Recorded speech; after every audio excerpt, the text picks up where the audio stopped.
Setiap tanggal 2 Mei, kita memperingati Hari Pendidikan Nasional yang diambil dari hari kelahiran Ki Hajar Dewantara. Melalui pendidikan, Ki Hajar berjuang melawan penjajah Belanda. Seperti apa ceritanya? Ayo teman-teman, kita simak bersama. Ki Hajar Dewantara terlahir dengan nama Raden Mas Suwardi Suryaningrat pada tanggal 2 Mei 1889. Ia dibesarkan dalam lingkungan Keraton Pakualam di Yogyakarta. Ki Hajar sempat kuliah di Stovia atau Sekolah Dokter Pribumi. Kemudian ia bekerja sebagai wartawan di koran seperti Utusan Hindia dan Kaum Muda. Sejak muda, Ki Hajar berani menentang pemerintah kolonial Belanda. Bersama Daus Dekker dan Cipto Mangunkusumo, ia mendirikan Indis Partij pada tahun 1912 yang bertujuan mencapai Indonesia merdeka. Akibat kritiknya pada pemerintah Belanda, dalam tulisan Seandainya Aku Seorang Belanda, Ki Hajar diasingkan ke Pulau Bangka. Daus Dekker dan Cipto Mangunkusumo membela sahabat mereka, sehingga akhirnya 3 serangkai ini diasingkan bersama-sama ke negeri Belanda. Masa pengasingan di Belanda dimanfaatkan Ki Hajar untuk mendalami dunia pendidikan dan pengajaran. Pada tahun 1919, Ki Hajar kembali ke tanah air dan terus mengkritik pemerintahan kolonial Belanda lewat tulisan-tulisannya.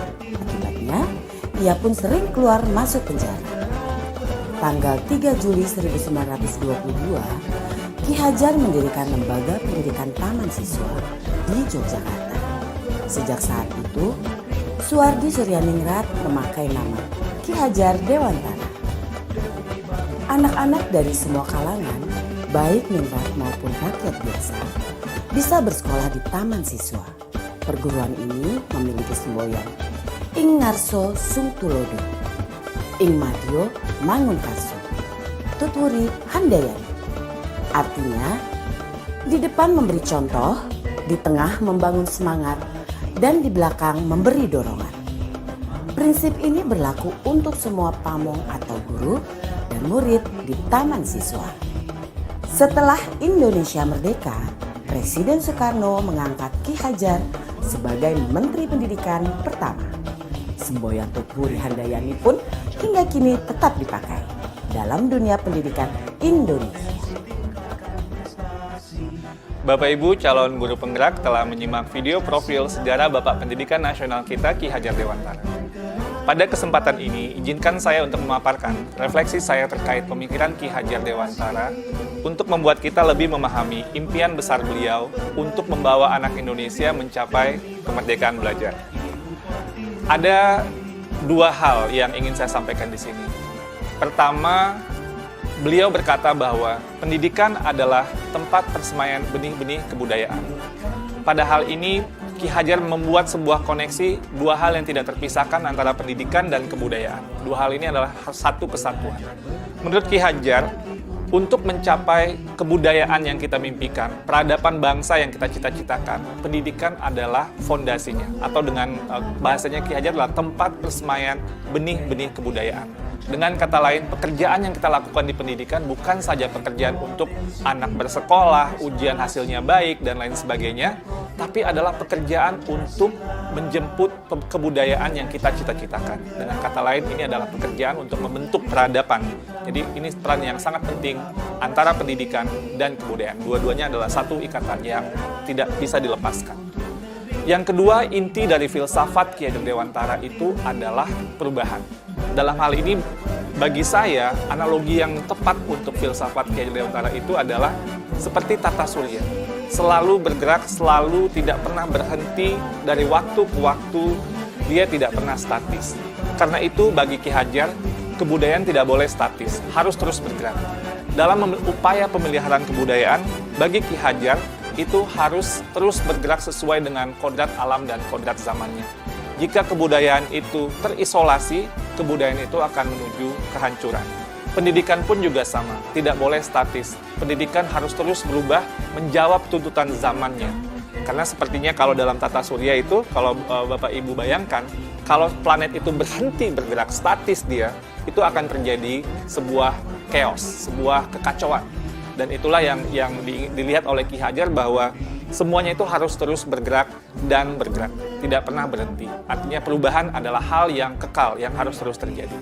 Selanjutnya, planet-planet itu pun dalam tata surya tidak ada yang sama. Di sini terlihat keberagaman. Ada planet Merkurius, ada planet Venus, ada Bumi, ada Mars, dan seterusnya. Dalam melihat planet-planet ini, inilah yang kita juga lihat dalam kebudayaan dan pendidikan. Dalam kebudayaan menurut Ki Hajar tidak ada yang sama. Ada kebudayaan yang mungkin seperti Mars, ada seperti Bumi gitu ya, tapi tidak bisa disamakan. Ketika kita melakukan pertukaran kebudayaan, itu bukan untuk menyamakan semuanya, tapi untuk menguatkan identitas dari masing-masing kebudayaan. Dan kebudayaan itu terus berputar dan terus berputar pada sumbu yang sama. Dan dalam filosofi Ki Hajar, sumbunya ini atau di mana semua planet itu bersumbu itu adalah nilai-nilai kemanusiaan. Dan ini yang menjadi hal yang esensi dari semua kebudayaan, dimanapun kebudayaan itu berada. Baik itu kebudayaan di Indonesia yang beragam maupun kebudayaan dunia yang juga sangat beragam. Esensinya menurut Ki Hajar adalah nilai-nilai kemanusiaan. Pendidikan pun juga sama. Anak tidak pernah ada yang sama. Dua anak kembar itu tidak pernah sama persis, bahkan kembar siam sekalipun.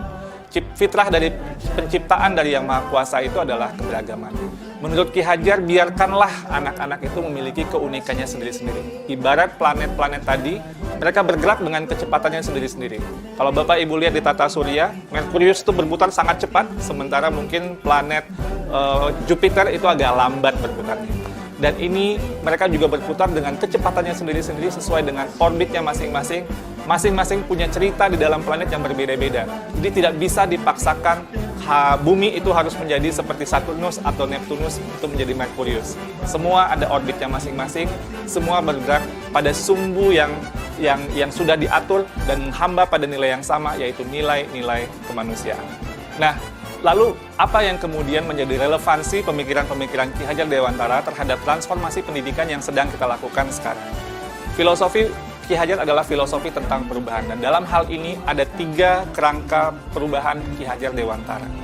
Yang pertama adalah kodrat keadaan. Dalam melakukan perubahan, kita harus melihat kodrat keadaan yang terbagi 2. Pertama, kodrat alam, yang kedua, kodrat zaman.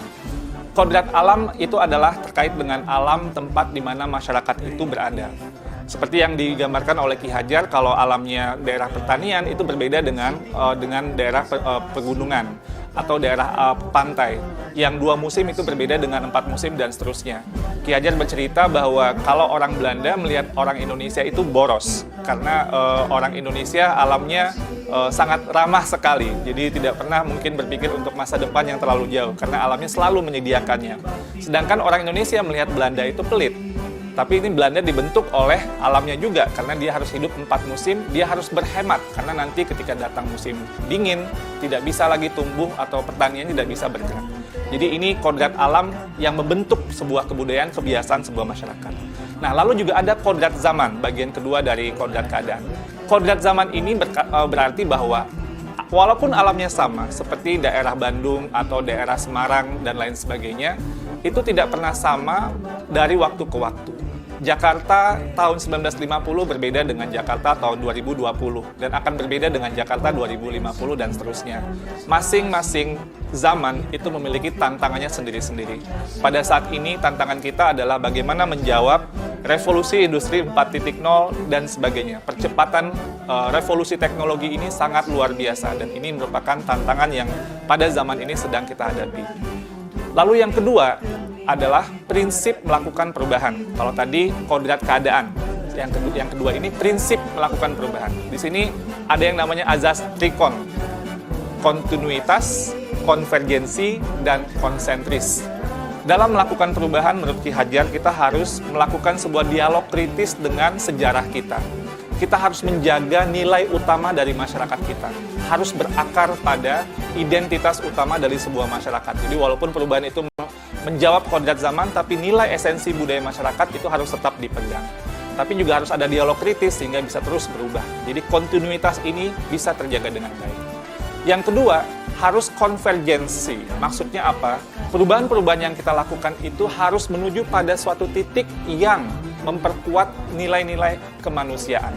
Jadi dalam konteks konvergensi ini, pendidikan itu harus memanusiakan dan memperkuat kemanusiaan kita. Yang ketiga, konsentris. Jadi walaupun menuju pada nilai-nilai yang sama gitu, sumbu yang sama, tapi kita tetap harus menghargai keragaman yang ada. Karena kalau konsentris itu ibarat planet tadi, dia berputar sesuai dengan sumbunya, sesuai dengan orbitnya, tidak bisa dicampur-campurkan. Karena itu pendidikan itu harus menghargai keunikan. Karena itu juga pendidikan itu harus memerdekakan. Biarkanlah masing-masing berputar pada sumbunya, beredar sesuai dengan orbitnya. Menurut kata Ki Hajar, pendidik itu ibarat petani. Petani itu dia bercocok tanam, dia memiliki banyak sekali misalnya bibit. Ada bibit padi, ada bibit jagung, ada bibit kedelai. Yang padi, tumbuhkanlah dia sebagai padi. Jangan menumbuhkan padi itu berharap menjadi jagung. Tidak akan pernah menjadi seperti itu. Dan jangan pula memelihara jagung dengan ilmu memelihara padi, nggak jadi tumbuh kembangnya jagung itu. Jadi masing-masing itu sesuai dengan kodratnya, dan itulah keragaman yang dihadapi oleh para pendidik dalam konteks kehidupan sehari-hari. Lalu yang ketiga, apa yang berubah? Yang berubah di sini adalah budi pekerti. Maksudnya ini apa? Ada dua kata di sini. Ada budi, ada pekerti. Budi itu menurut bahasa Ki Hajar itu ada 3 komponen, yaitu cipta, rasa, dan karsa. Cipta itu artinya pikiran, rasa itu perasaan, karsa itu adalah kemauan, dan pekerti. Pekerti itu maksudnya tenaga atau raga. Dalam filosofi pendidikan Ki Hajar, ini harus seimbang terjadinya perubahan tersebut. Ada olah cipta, menajamkan pikiran, olah rasa, menghaluskan rasa, olah karsa, memperkuat kemauan, dan olahraga, menyehatkan jasmani. Sehingga pendidikan itu harus holistik, harus seimbang, tidak bisa timpang. Kalau pendidikan ini bisa kita lakukan dengan seimbang, menurut Ki Hajar, ini akan terjadi kesempurnaan budi pekerti yang membawa kita pada kebijaksanaan. Dengan kata lain, jika kita melakukan pendidikan yang seimbang, tumbuh kembang anak secara holistik, ini akan menghadirkan banyak insan-insan yang penuh kebijaksanaan. Sebaliknya, jika kita melakukan pendidikan dengan timpang, maka kita akan menciptakan masyarakat yang langka, bahkan mungkin hampa dengan kebijaksanaan. Pada akhirnya, semua disiplin ilmu harus menuju kepada kebijaksanaan. Dan relevansi yang kedua dari apa yang kita pelajari dari filosofi Ki Hajar Dewantara adalah keharusan untuk memandang anak dengan rasa hormat, berorientasi kepada anak. Jadi apa tujuan pendidikan kita? Itu adalah murid, murid, murid. Jadi menurut Ki Hajar, semua yang kita lakukan di bidang pendidikan dan para pendidik itu harus berorientasi penuh kepada murid. Dengan bahasa Ki Hajar, salah satu azas dari Taman Siswa, bebas dari segala ikatan, dengan suci hati mendekati sang anak, tidak untuk meminta suatu hak, namun untuk berhamba pada sang anak. Kata-kata berhamba pada sang anak adalah sebuah analogi, tapi memiliki kedalaman nilai yang luar biasa. Bahwa Ki Hajar, seorang yang sangat ditokohkan, melihat bahwa berorientasi kepada anak ini adalah hal yang paling utama, paling esensial bagi kita para pendidik. Semoga refleksi singkat ini bisa menjadi sebuah inspirasi bagi Bapak Ibu semua, calon-calon guru penggerak yang saya banggakan. Terima kasih Bapak Ibu penggerak, salam bahagia.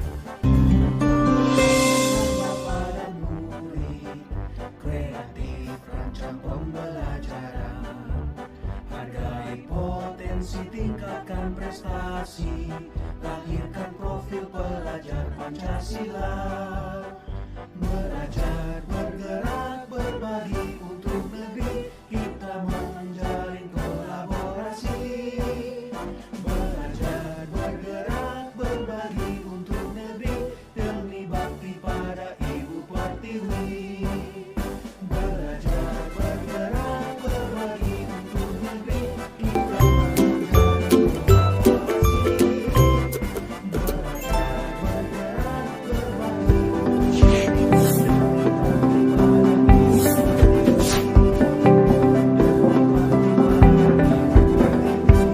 Halo Bapak Ibu calon guru penggerak.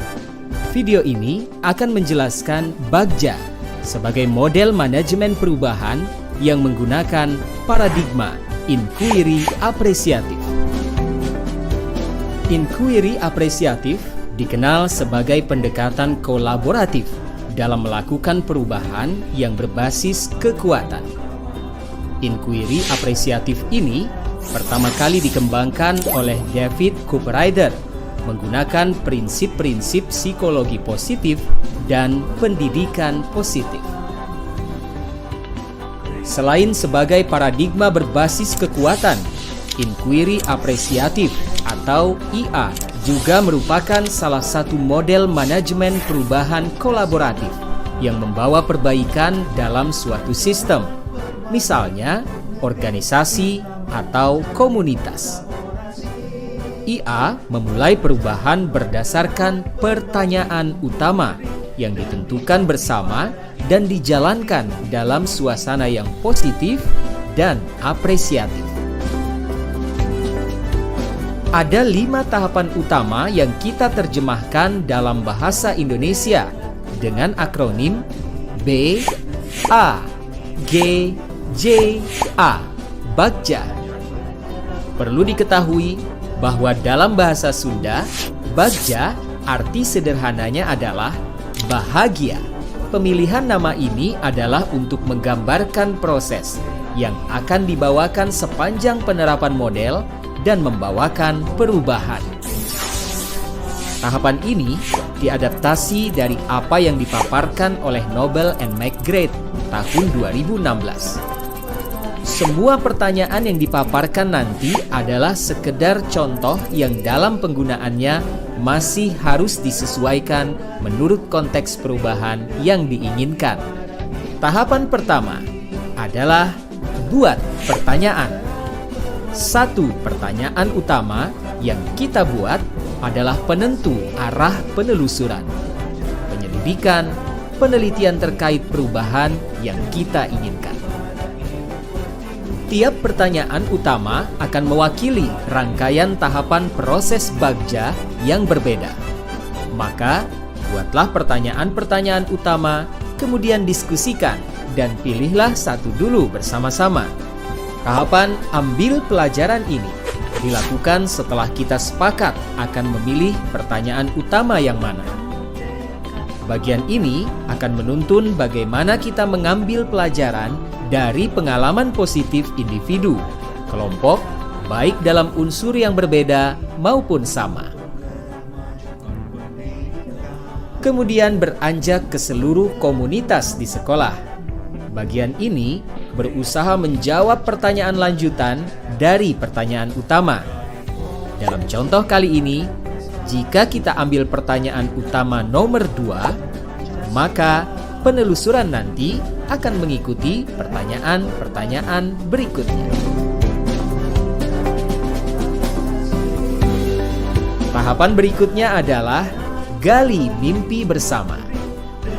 Dalam tahapan ini, komunitas sekolah akan menggali mimpi sebagai keadaan ideal yang diinginkan dengan menggambarkan secara rinci melalui sebuah narasi. Dalam perencanaan, kita akan menyusun pertanyaan-pertanyaan pemandu untuk penggalian tersebut. Misalnya,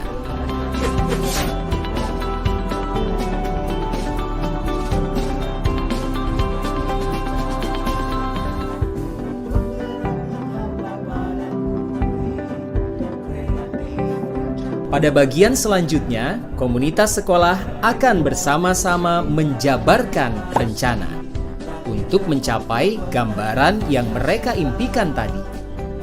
Intinya, tahapan ini akan mengidentifikasi tindakan yang diperlukan dan mengambil keputusan-keputusan. Ketika perencanaan awal, kita perlu membuat pertanyaan-pertanyaan yang dapat membantu penyusunan rencana agar lebih konkret. Seperti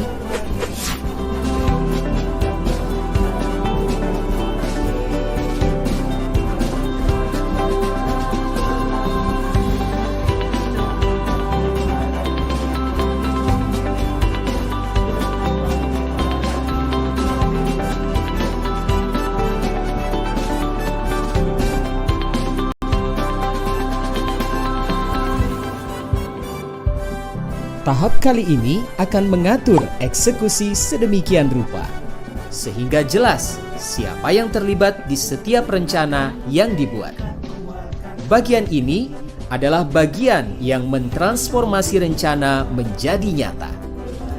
Oleh karena itu, diperlukan pertanyaan-pertanyaan yang dapat membantu memutuskan peran dan kesepakatan-kesepakatan pelaksanaan, seperti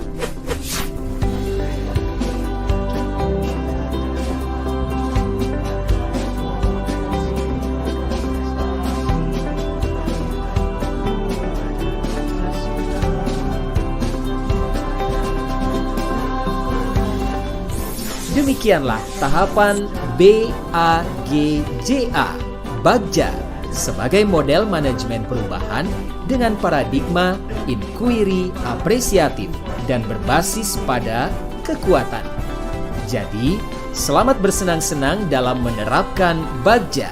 Salam selamat dan bahagia. Negeri ini memanggilmu kawan. Belajar bergerak berbagi untuk negeri. Guru penggerak majukan pendidikan.